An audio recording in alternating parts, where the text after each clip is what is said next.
Thanks for checking out this video. Don't forget, like and subscribe.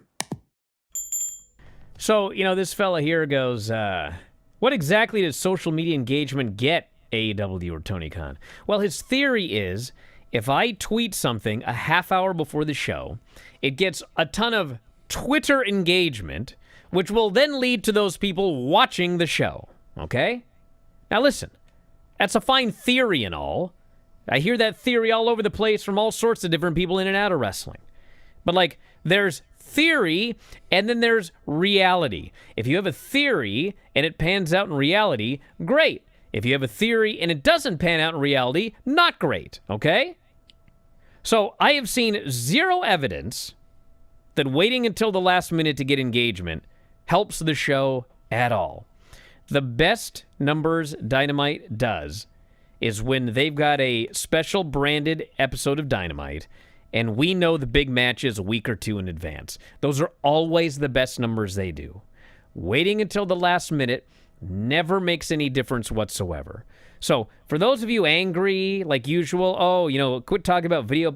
I'm just trying to help, okay? I'm trying to look at this and help, okay? Now, I've been ranting about video packages for 2 years, or not video packages, the Overrun, for 2 years now. And before, part of it was just, it was so irritating that I watched on YouTube TV and I never saw the Overrun because YouTube TV didn't record it. And all these idiots, set it for more time. It doesn't work like that. We've been over this, okay? But the big thing is, it's not even me, brother. In theory,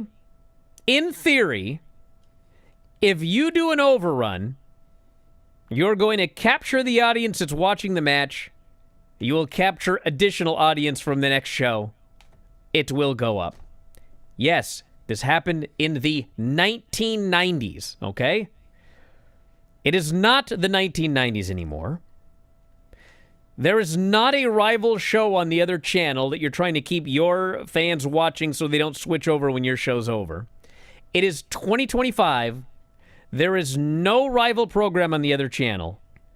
I don't even understand. The only thing that would work in theory is that you will do your normal audience and then add a few thousand, 10,000, maybe more from whatever people are waiting for the show that comes on next, okay? That's a theory, all right? Let's talk about reality.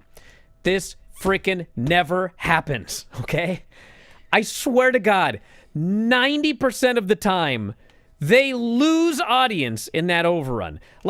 Almost every single time. Why are we doing this? This show did 612,000 viewers and a .15. This show would have done significantly better if you hadn't done an Overrun. This Overrun with Mark Briscoe and Ricochet lost 30,000 18 to 49 viewers. And if you're talking total viewership, it lost 60,000 viewers in the Overrun. They dropped from 557 to 503. That's for Mark Briscoe versus Ricochet.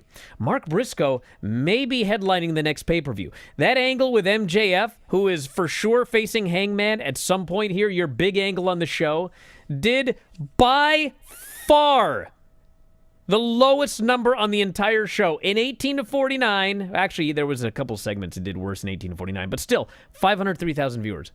It happens every single solitary week, okay? Why? I don't know. Maybe a lot of people record and their recording gets cut off, like on YouTube TV. Maybe they watch their 2 hours and they're like, I don't need to see the end of this match, which sounds weird if you're an AEW fan, but every week this happens.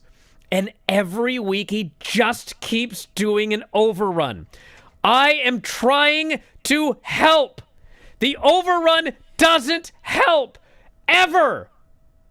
Well, two things. Please, help me. And again, I don't know for sure, but I would guess there's probably an issue with them hitting their time and getting their show done in the 2 hours. Okay, that's a problem too, then. Because the Overrun is a safety net. If they can hit their time, then there's no real excuse for it. But if they can't, it's better to at least have it viewed than to have it go off the air and no one gets to see it.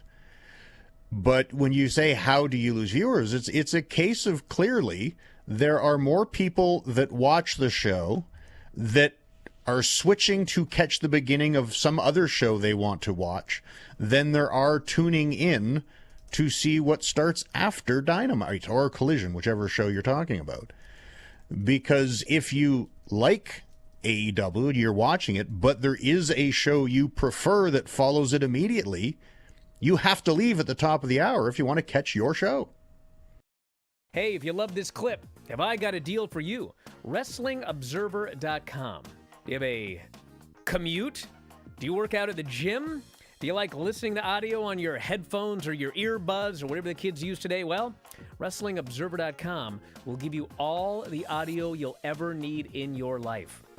Over 15,000 audio shows. Every audio show that we have ever done, dating back to 2005, is available for subscribers at WrestlingObserver.com. Every time a new show comes out, you can podcast it directly to your phone. If you have a commute, as noted, if you go to the gym, if you like to lift weights and listen to Granny review soap operas, well, WrestlingObserver.com gets you full access to all of these shows and all of these archives. You can go back and listen to TNA reviews from 2010. You can go back and listen to reviews of every WWE pay-per-view, every big story that's ever happened in wrestling. You can get access to that at WrestlingObserver.com. Plus, full access to the Wrestling Observer newsletter every week. 40,000 words of news and information in pro wrestling. Why get all your scoops off Reddit, which aren't even accurate most of the time? Go right to the source, the Wrestling Observer newsletter. You also get Observer archives dating back to 1990. So check it out today. Thousands of issues of the Wrestling Observer newsletter. Tens of thousands of hours of audio. All for $12.99 per month or as low as $9.99 if you sign up for a year. You'll never run out of audio if you subscribe to WrestlingObserver.com. So head up there, check it out today, and I'll talk to you again after a while.